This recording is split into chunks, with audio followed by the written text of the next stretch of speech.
આજની ધર્મકથા. પ્રણામ. શાળાભૂતિજીનો વિરાગ. જીવનમાં એક ઝટકો લાગે અને એના કારણે જે ધરતીકંપ અનુભવાય, એ કંપન જે છે એ જ આગળની પ્રગતિનું સૌથી મોટું નિમિત્ત છે. આવા ઝટકાઓ આપણને ઘણીવાર લાગતા હોય છે.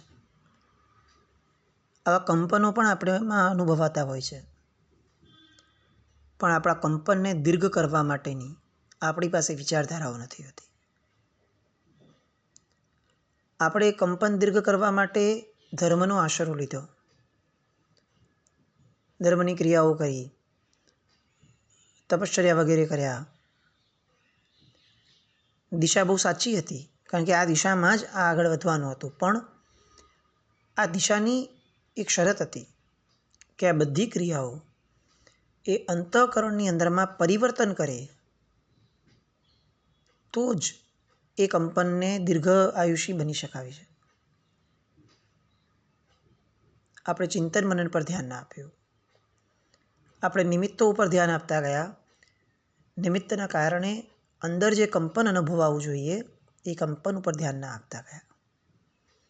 અને પરિણામ એ આવ્યું કે અનંતકાળની અંદરમાં આવા પણ અનેક ભવો મળ્યા કે જે ભવોમાં એવા નિમિત્તો મળ્યા કે જેના આધારે કદાચ ક્ષપક્ષેણી માંડવું એ પણ સરળ બની ગયું હતું.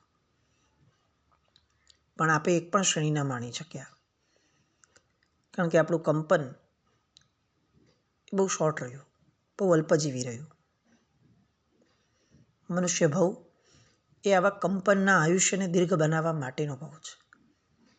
દેવલોકમાં એ શક્ય નથી, તિર્યંશમાં એ શક્ય નથી, નારકમાં તો શક્ય જ નથી. આવા કંપનને દીર્ઘાયુષી બનાવવાનું એ ભગીરથ કાર્ય આ ભવની અંદરમાં કરવાનું હતું. અહીંયા શાળાભૂતિજી આ વાતને સમજી ચૂક્યા છે. અને એટલે જુઓ, અત્યારે બધા જ એમની પાસે માફી માંગી રહ્યા છે. બંને પત્નીઓ, પિતા, નટ, સસરો, બધા. અને તેમ છતાં આમના મનનું રૂવાડું પણ હલતું કે ફરતું નથી. કારણ કે હવે એ એવી પ્રશસ્ત ધારામાં આવ્યા છે કે જેમાં નિમિત્તની કિંમત પણ નીકળી ગઈ છે. આ જગતની અંદરમાં નિમિત્તો હોય છે જ એટલા માટે કે આપણે એ નિમિત્તોના આધારે આપણા પોતાના ઉપાદાન એટલે કે આત્મા તરફ વળીએ.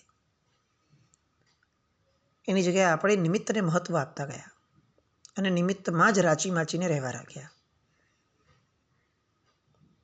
નાના હતા ત્યારે કાગળની અંદરમાં કેટલીક આવી રમતો અને કેટલાક આવા પ્રશ્નો ભણવામાં આવતા કે જેમાં બિંદુઓ બધા દોરેલા હોય, શરૂઆતથી લઈને એન્ડ સુધી.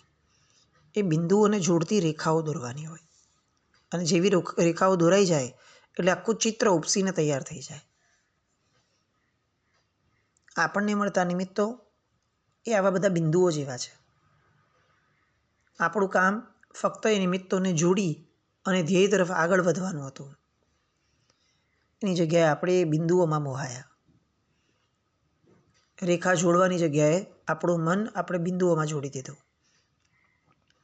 અને એટલે વિકાસ ન થયો, પ્રગતિ ન થઈ. આ શાળાભૂતિજીના જીવનમાં આ ભૂલ નથી થતી. પગે લાગે છે આ લોકો, ખૂબ વિનવણી કરે છે, પણ ના પાડે છે. તમે બધા મારી વાત શાંતિથી સાંભળો. હું કંઈ અહીંયા કોઈને સજા કરવા માટે નથી. હું કેમ સજા કરું? હું છું કોણ કે હું કોઈકને સજા કરું? હું તો મારી જાતનું પ્રાયશ્ચિત કરવા આવ્યો છું. આ પિંજરાની અંદરમાં બે પત્નીઓ, આ પરિવાર, આ બધા પિંજરાની અંદરમાં હું એટલા માટે જોડાયો હતો કારણ કે મારી રાજી ખુશી એમાં હતી. અને આજે આ પિંજરામાંથી મારે એટલા માટે ભાગી છૂટવું છે કારણ કે મારી રાજી ખુશી એમાં છે. હું મારી સ્વેચ્છાએ આવ્યો હતો અને મારી સ્વાધીનતાએ જઈ રહ્યો છું. આમાં તમે ક્યાંય ચિત્રમાં જ નથી. તમે ત્યારે પણ નિમિત્ત હતા, તમે આજે પણ નિમિત્ત છો. નિયતિએ લખેલા કદાચ નાટકનો આ એક ભાગ હતો. આમ પણ આપણે બધા રંગમંચના કલાકાર જેવા તો છીએ. 70-80 વર્ષનું એક નાટક પૂરું, ચાલો બીજી જગ્યાએ જઈએ, ત્યાં ફરીથી એક નાટક. કર્મસત્તા જે રીતે નચાવે એ રીતે નાચવા અને નાટક કરવા સિવાય આપણી પાસે બીજો વિકલ્પ ક્યાં છે? પણ મારે હવે આ નટ બની અને નાટકનો અંત લાવવો છે.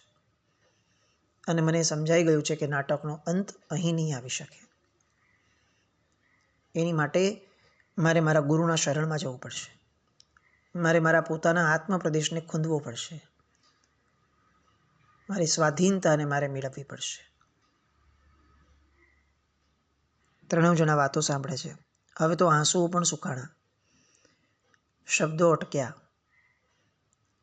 પણ સસરો જે છે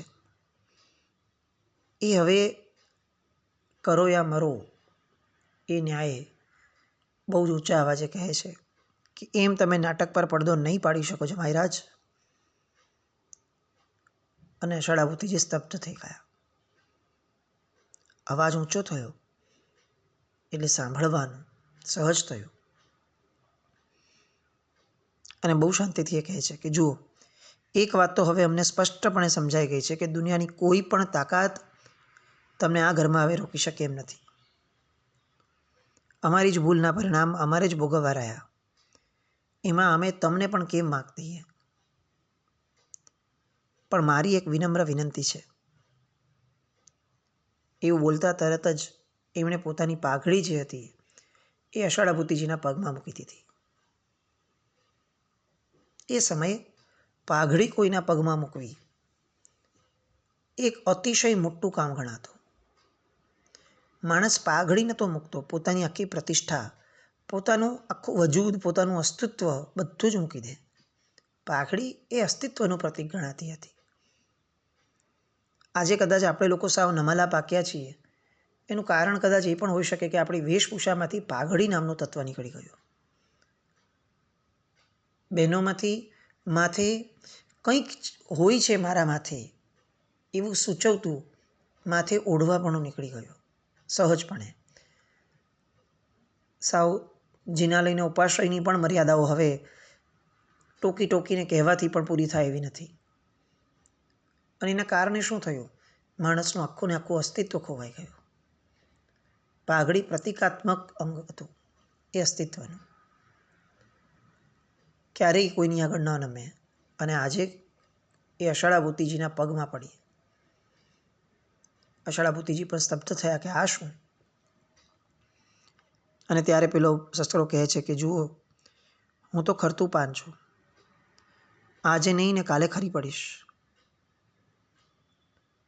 તમને ખબર છે, આ બંને જ્યારે નાની હતી ને દીકરીઓ, ત્યારે જ નાનપણમાં એમની મા મરી ગઈ હતી.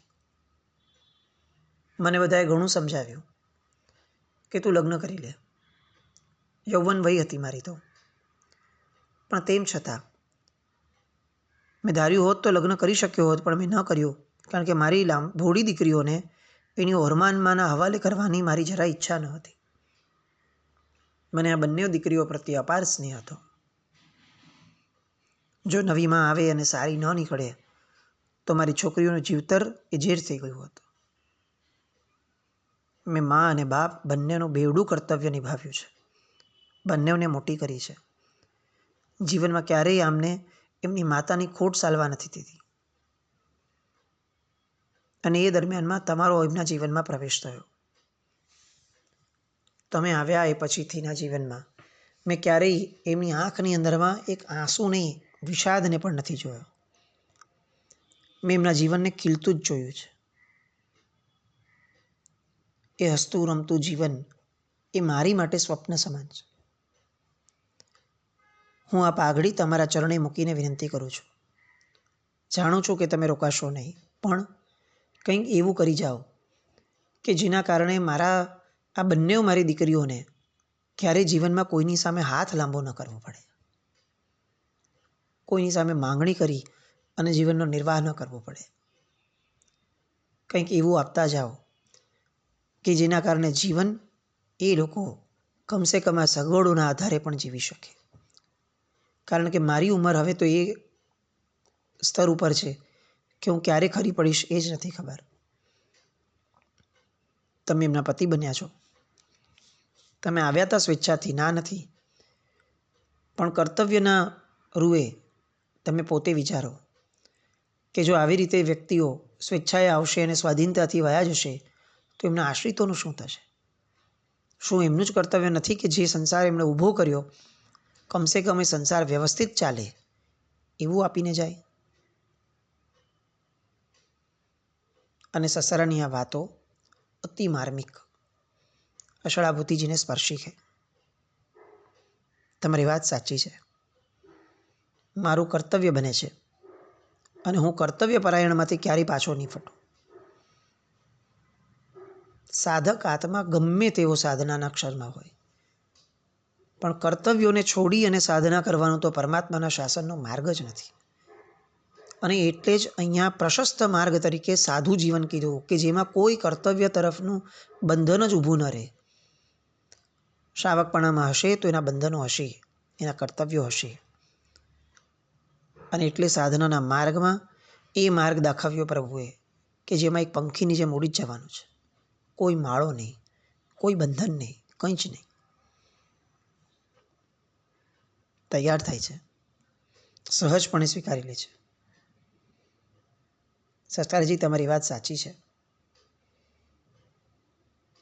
પણ સસરો હજી કન્ટિન્યુ કરે છે કે હું મારી દીકરીઓ માટે શું કહું ને એ મને નથી સમજાતું.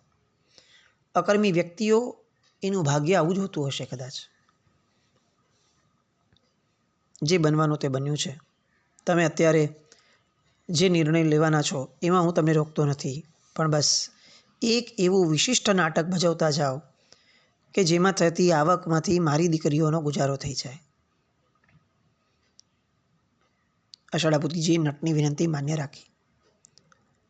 તમે ચિંતા નહીં કરો પિતાજી, હું એક એવું જ નાટક ભજવીશ કે જેનાથી લાખો રૂપિયાઓનો વરસાદ થાય. તમારી બંને પુત્રીઓને જીવનના અંત સમય સુધી ક્યાંય હાથ લાંબો ન કરવો પડે. આ મારું વચન છે. અને સિદ્ધિના માર્ગે ચાલેલા વ્યક્તિનું વચન બહુ જ મહત્વનું હોય. એણે એકવાર વચન આપ્યું તો આપ્યું, એ અફર હોય. સમય શરૂ થયો. 2, 5, 7 દિવસ થયા. અષાઢાભૂતિજી એવું નાટક લખવાની અંદરમાં મગ્ન બન્યા અને એમણે વિષય સિલેક્ટ કર્યો, ભરત મહારાજા. એવું નાટક કે જે આજ સુધી ક્યારેય ભજવાયું નહીં હતું. લોકોને જાણ ન હતી, પણ ભરત મહારાજાના નામનું એક આખું ચરિત્ર એ નાટ્યકલાની અંદરમાં આવતું. એના આધારે એને ભજવવાની પૂર્ણ તૈયારીઓ એક જ સપ્તાહની અંદરમાં આ નટ સમ્રાટે આદરી. લોકોની અંદરમાં વાત ફેલાવા લાગી કે નટ સમ્રાટનું આ છેલ્લું નાટક છે. લોકો આશ્ચર્યથી એ દિશામાં વાત કરવા લાગ્યા કે એવું તે શું થયું? પણ જે થયું તે છેલ્લું નાટક છે એટલે આપણે તો ગયા વગર ચાલશે જ નહીં. લોકો ઉમળવા લાગ્યા. આ 7 દિવસની અંદરમાં આ નટ સમ્રાટ પોતાની જાતને એવી તૈયાર કરે છે કે જેમાં આખી પટકથા એ એટલા રોચક વળાકોવાળી રાખી છે કે જેના કારણે નાટક જોનાર વ્યક્તિ એ ભૂલી જાય કે કઈ જગ્યાએ છે, કયા ક્ષેત્રમાં છે, કયા સમયગાળામાં છે, બધું જ ભૂલી જાય. એ ફક્ત ને ફક્ત જે ભજવાઈ રહ્યું છે એ દુનિયામાં પોતે જ વયો જાય. ખરું નાટક પણ આ છે. એ દિવસ આવીને ઊભો રહ્યો. આ 7 દિવસની અંદરમાં અષાઢાભૂતિજીના જીવનની અંદરમાં આ બંને કન્યાઓ એ અસ્તિત્વ વિનાની હતી. કોઈ પણ ખેંચાણ વગરની હતી, કોઈ પણ આકર્ષણ વિનાની હતી. હવે આ 7 દિવસમાં ક્યાંય પણ એમને આકર્ષિત કરવાનો પણ કોઈએ પ્રયત્ન ન કર્યો. બધા સમજતા હતા કે આ સાધક આત્મા છે. એકવાર જે નક્કી કરશે એમાંથી એને પાછો ફેરવવાની તાકાત દુનિયામાં કોઈ તત્વની નથી. ઘરનાઓએ સ્વીકારી લીધેલું કે હવે જે થયું તે જ સ્વીકાર્ય છે. બસ આ છેલ્લા 7 દિવસો એમનું જે સાનિધ્ય મળતું હતું એ સાનિધ્યને જેટલી શક્યતા હતી એવી રીતે માણવતા રહ્યા. બહુ જ ઔપચારિક જીવન અષાઢાપુત્રીજીનું. એ 7 દિવસનું 8મો દિવસ આવ્યો. જાહેરાત થયેલા સમય પ્રમાણે નાટક શરૂ કરવાનું હતું અને રંગમંચના એ મંચ ઉપર વિશાળ મેદનીની વચ્ચે અષાઢાપુત્રીજી પ્રવેશ કરે છે. નાટકની પટકથા એ રીતની હતી કે વિનેતા નામની નગરી ઋષભદેવ ભગવાન એમના પુત્ર ભરત રાજ કરે છે અને કોક કર્મના ઉદયે એમના મનમાં ચક્રવર્તી બનવાની ઈચ્છા જાગી.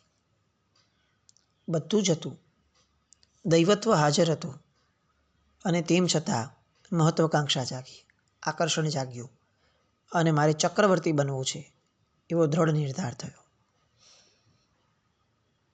જીવની પાસે જે છે ને એ હંમેશા એને ઓછું લાગે છે, જ્યારે એના મનમાં આવીને આવી લાલસાઓ જાગે છે. હકીકતમાં આ લાલસાઓ એ કર્મનો ઉદય હોય છે, પણ આપણે એ કર્મના ઉદયને આપણી પ્રકૃતિ દ્વારા, આપણા સંસ્કારો દ્વારા દીર્ઘકાલીન બનાવી અને એને વાસ્તવિકતા બનાવી દઈએ છીએ.